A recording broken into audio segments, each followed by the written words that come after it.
Welcome back to Cafe Rouge, everybody. Oh no, I had to hide.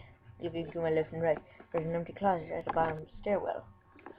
I made a run for it and hid myself inside. The door creaked open and echoes of footsteps sound. He made his way down. It was too dark to see who it was.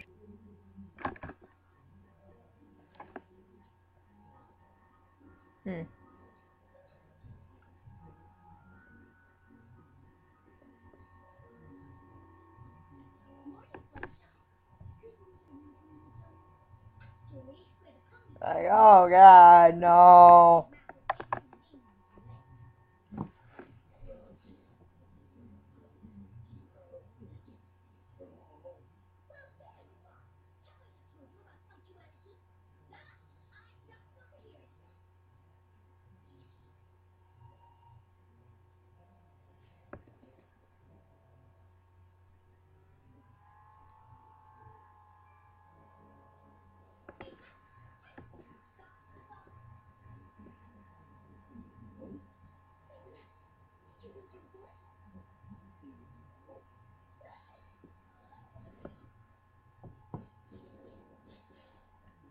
Okay. This is actually different for once.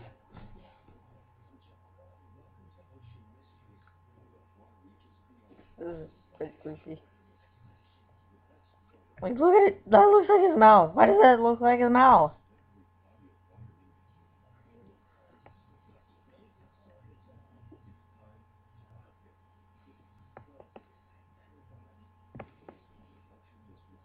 Is that a light coming out of her ear?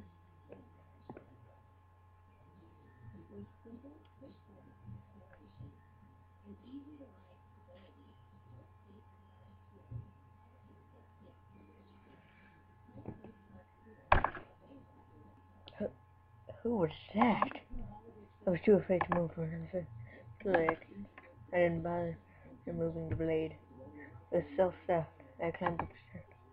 Ah, Mrs. Black, come in. See, I stepped into his office. I wanted to ask you about next week. I have a field trip for school, so I was wondering if I could have a few days off. Off? Yes, I'll make them off somehow. I'll do double shifts next week. I'm really sorry.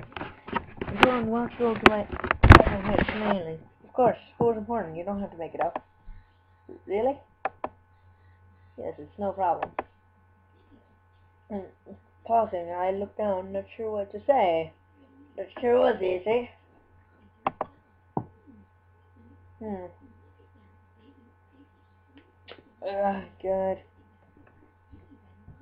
Right. I really to ask about Demian. And I also wanted to ask something else. Pushing my left thing. What Demian? Did I do something to make him angry? Duran's face dramatically changed. His savage man pulled down into a frown and a furrowed brow. Oh, the moment I said Demian's name, the earth earlier, before you came. Yes, John, sorry. Don't mind him right now. I apologize for what he did on my behalf. On your behalf.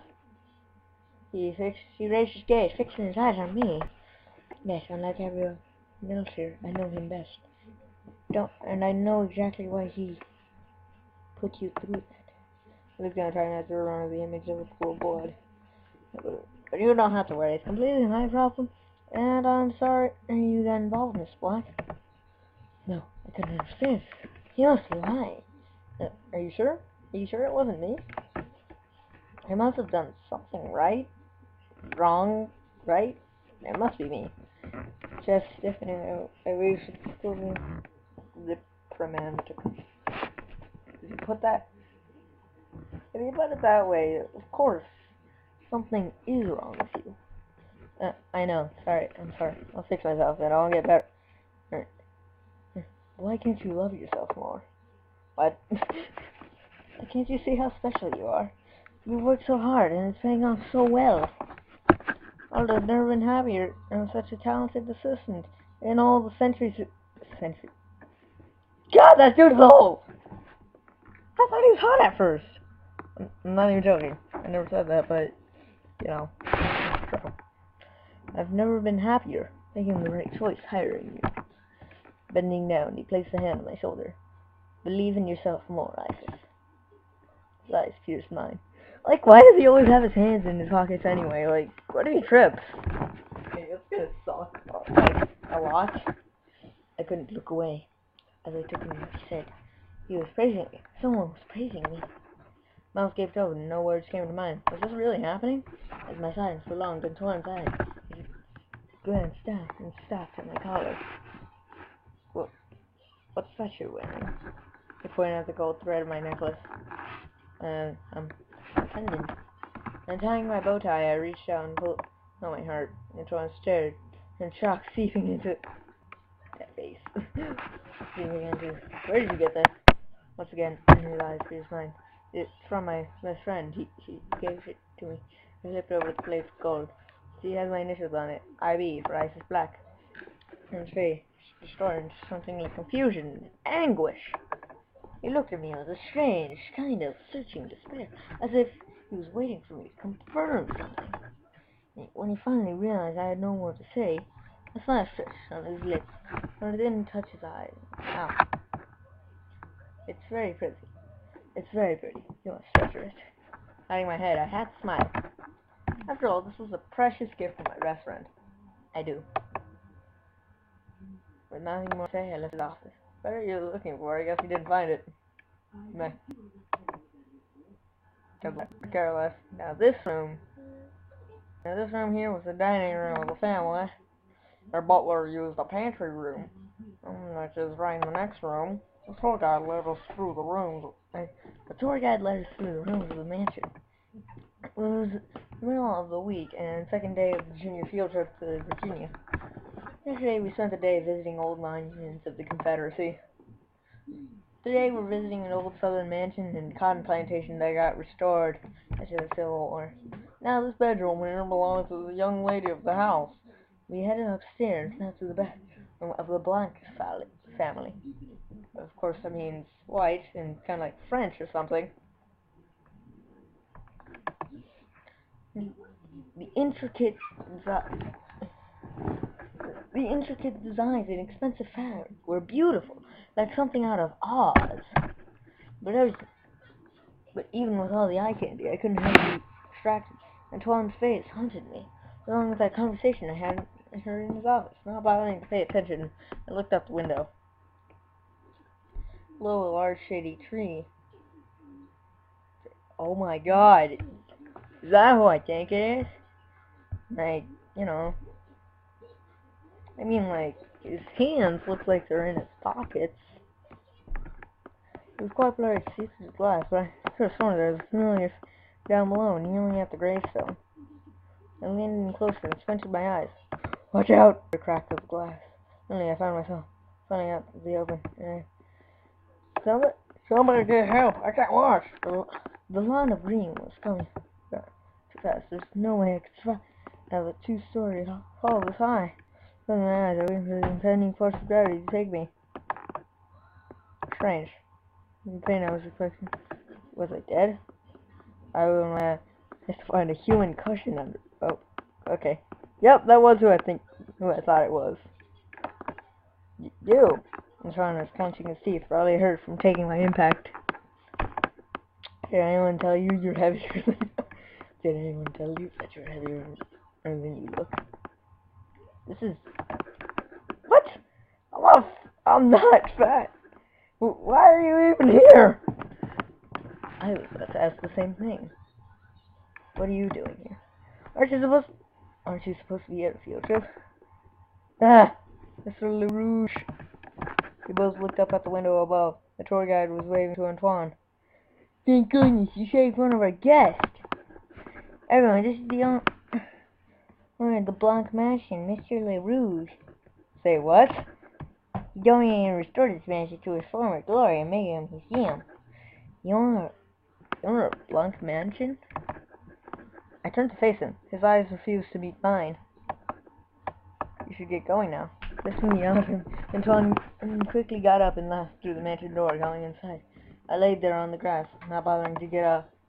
Antoine, the owner of Blanc Mansion? Something wasn't right here.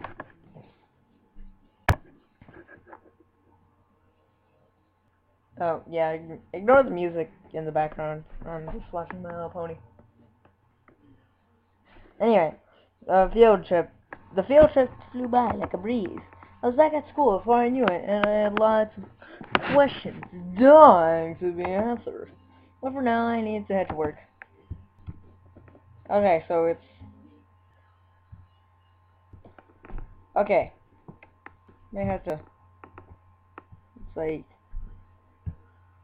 Right... Left... Left? No, okay. I think it was right... Right... Left... Right... Up... Right... Right... Right... Forward... Forward. Yes, I am awesome. This took forever.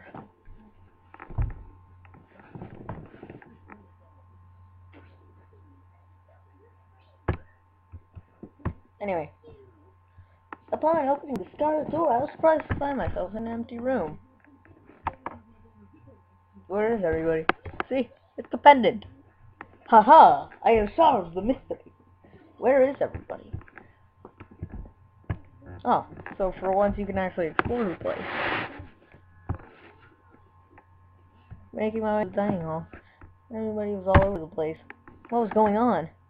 Oh, Isis, glad you're here. You're really super busy. And with big catering tonight. Big what? Catering? Yes, tonight the whole cafe will be hosting a big diner party with a very distinguished Vampire Coven family. Candace walked up to us. Dear, why don't you go to the kitchen? Aldo needs lots of help tonight for everything. Oh, sure. Okay. Yeah, sure, why not? We need the appetizers done later. Otherwise, you're not going to have time for dessert, sure. Upon opening the kitchen door, Damien's attention abruptly turned to me. There was a short moment of silence, and then he left. Afternoon, Aldo. As Rafus Vui to meet Isis. We are very busy tonight. There are ingredients on the table. Fun chance. Good luck, I guess. Oh, oh god. Okay, I'm pretty sure it was this one. No, it was this one. I knew it was this one. I just freaking knew it. I am awesome at this. Skip. Finish. I am awesome. I'm awesome at creating desserts. Pass. Oh man, I did that so well. Phew, that was hard. I could hear the guests arrive outside the kitchen door. Everything was so chaotic, but I had to take a peek. Sneak out of the kitchen room and door. Wine, ma'am? Thank you, boy. It was crowded. I could barely see anybody. I made my way to the dining hall. Just as expected, it was crowded. So crowded. I carried a tray holding glasses of champagne. Phew, noticing my green eyes. Congratulations on the golden 1,000. Say what? Your daughter must be so proud. She's the only family with their grandfather left living. Oh, there's Suzanne now. And her son. And Michael's there. The voices began to fade away. I had to hear more. I could have sworn they said Michael's. There's to meet you, Valentino. Did they just say?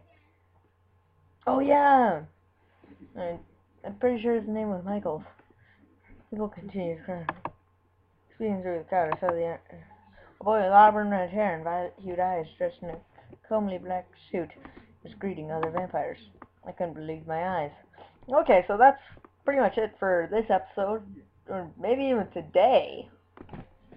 But, yeah, I'm running out of time here. So I'm gonna have to say, good night, everybody. Good night, America. See ya. Bye.